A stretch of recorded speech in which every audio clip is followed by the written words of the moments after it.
السلام علیکم۔ آج ہم سورۃ الاعراف کی جو آیات پڑھیں گے وہ 51 سے 57 تک کی آیات ہیں۔ اعوذ باللہ من الشیطان الرجیم، بسم اللہ الرحمن الرحیم۔ الذین، وہ لوگ جنہوں نے اتخذوا بنا لیا دینہم، اپنے دین کو، لہون، تماشا، ولعبا، اور کھیل، وغرتہم الحیات الدنیا، اور دھوکے میں ڈال رکھا تھا انہیں دنیاوی زندگی نے۔ فالیوم، پس آج، ننساہم، ہم نے بھلا دیا انہیں، کما، جس طرح، نسو، انہوں نے بھلا دیا تھا، لقاء، ملاقات کو، یومہم ھذا، اپنے اس دن کی، وما کانوا، اور جو تھے وہ سب، بآیاتنا، ہماری آیتوں کا، یجحدون، وہ سب انکار کرتے۔ آیت کے شروع میں کافروں کی علامت بیان کی گئی ہے جنہوں نے اپنے دین کو دل لگی اور کھیل بنا لیا، اور انہیں دنیاوی زندگی کی فراوانی اور خوشحالی نے آخرت کے بارے میں دھوکے میں رکھا تھا۔ انہوں نے آخرت کو بھلا دیا اور اسی نسیان کے نتیجے میں انہیں نظر انداز کر دیا گیا۔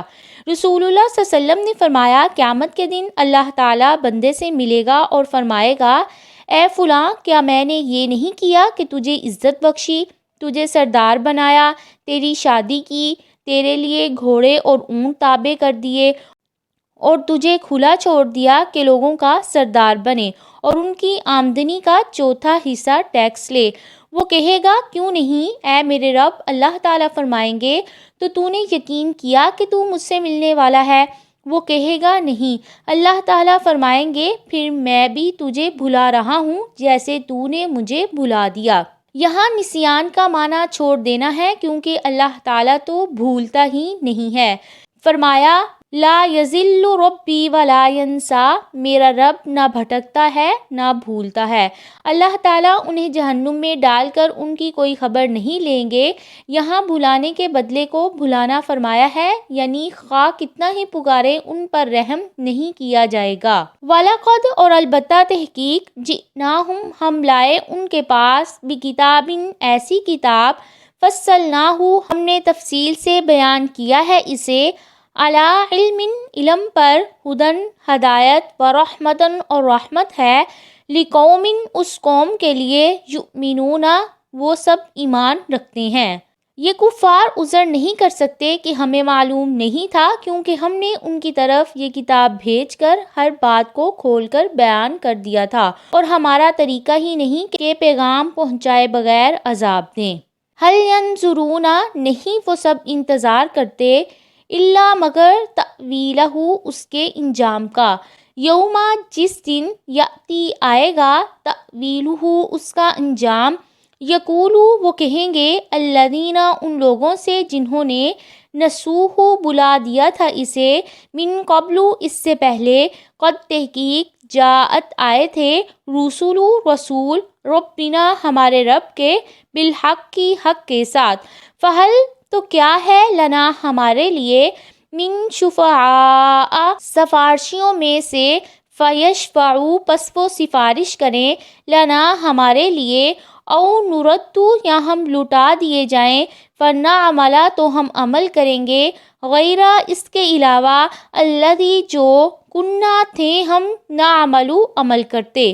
قد، تحقیق، خاسروا، ان سب نے خسارے میں ڈالا، انفسہم، اپنی جانوں کو، وضل، اور گم ہو گیا، عنہم، ان سے، ما، جو، کانوا، تھے وہ سب، یفترون، افطرا باندھتے۔ تاویل کا معنی کسی چیز کی اصل حقیقت یا اس کا انجام ہے۔ اس میں جھٹلانے والوں کو تنبیہ فرمائی ہے کہ قرآن میں جس عذاب دنیاوی یا اخروی کا ان سے وعدہ کیا گیا ہے، کیا وہ اس کے پیش آنے کا انتظار کر رہے ہیں؟ شاہ عبد القادر اپنی تفسیر میں لکھتے ہیں کہ جس انجام کے یہ منتظر تھے، اس کے سامنے آ جانے کے بعد حق کا اعتراف یا دوبارہ دنیا میں بھیجے جانے کی آرزو اور کسی سفارش کی تلاش، یہ سب چیزیں بے فائدہ ہوں گی۔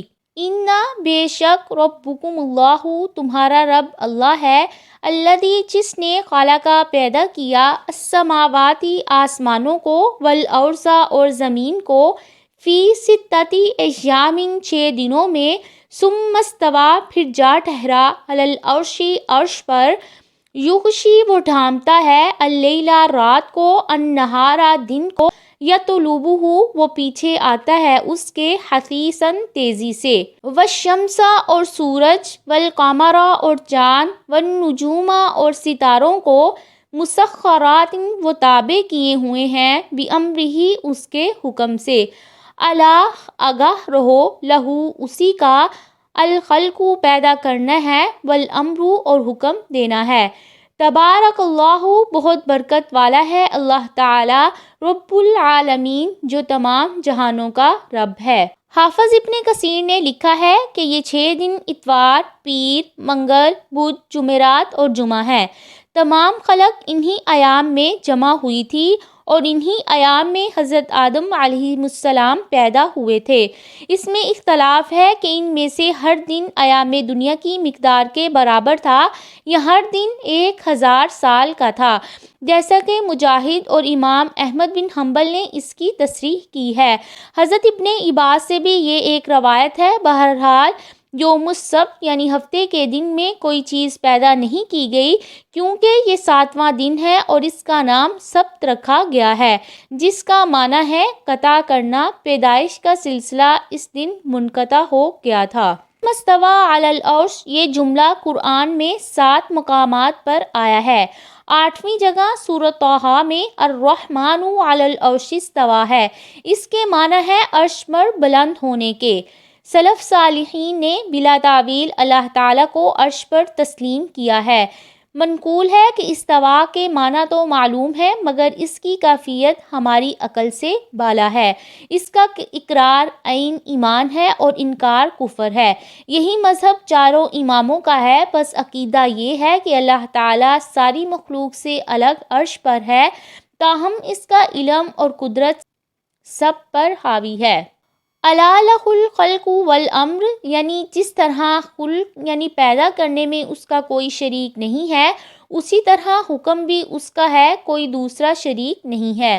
خواہ تکوینی حکم ہو جو ساری کائنات میں چلتا ہے، یا تشریعی یعنی شریعت کا قانون جو اس نے اپنے بندوں کو ایک حد تک اختیار دے دیا ہے اور جس پر عمل کے مطابق جنت یا جہنم کی سزا یا جزا ملے گی۔ ادعو تم سب پکارو ربکم اپنے رب کو، تضرعاً عاجزی کرتے ہوئے، وخفیۃً اور چپکے چپکے، انہ بے شک وہ، لا یحب نہیں وہ پسند کرتا، المعتدین حد سے بڑھنے والوں کو، ولا تفسدوا اور مت تم فساد پھیلاؤ، فی الارض زمین میں، بعد اصلاحہا اس کی اصلاح کے بعد، ودعوہ اور تم سب پکارو اسے، خوفاً ڈرتے ہوئے، وطمعاً اور طمع کرتے ہوئے، انا بے شک رحمت اللہ اللہ تعالیٰ کی رحمت، قریب قریب ہے، من المحسنین سب نیکی کرنے والوں سے۔ ان 2 آیات میں 4 حکم ہیں۔ پہلا یہ کہ دعا عاجزی سے، گر گرا کر اور خشوع و خضوع سے ہونی چاہیے، اور دعا تنہائی میں کرنا مستحب بھی ہے اور بہتر بھی ہے، کیونکہ اس سے ریا کو راستہ نہیں ملتا ہے اور اخلاص میں بھی خلل نہیں آتا ہے۔ لا یحب المعتدین دوسرا یہ کہ حد سے بڑھنا اللہ تعالیٰ کو کسی صورت پسند نہیں ہے۔ ابو موسیٰ اشعری فرماتے ہیں ایک دفعہ سفر کے دوران ہماری آوازیں تکبیر اور لا الہ الا اللہ کے ساتھ بلند ہوئیں تو رسول اللہ صلی اللہ علیہ وسلم نے فرمایا لوگو اپنے آپ پر نرمی کرو یعنی ذرا آہستہ پڑھو، کیونکہ تم کسی گونگے یا غائب کو نہیں پکار رہے بلکہ جسے پکار رہے ہو وہ سننے والا اور قریب ہے۔ لا تفسدوا فی الارض تیسرا یہ کہ زمین میں اس کی اصلاح کے بعد فساد مت کرو، تعالیٰ کی نافرمانی اور شرک کے کام مت کرو۔ وَادْعُوهُ خَوْفًا وَطَمَعًا یہ کہ دعا کرتے وقت اللہ تعالیٰ کا خوف بھی ہو اور دل میں دعا کی قبولیت کی طمع بھی، اسی طرح جہنم سے خوف بھی ہوگا اور جنت کی طمع بھی ہوگی۔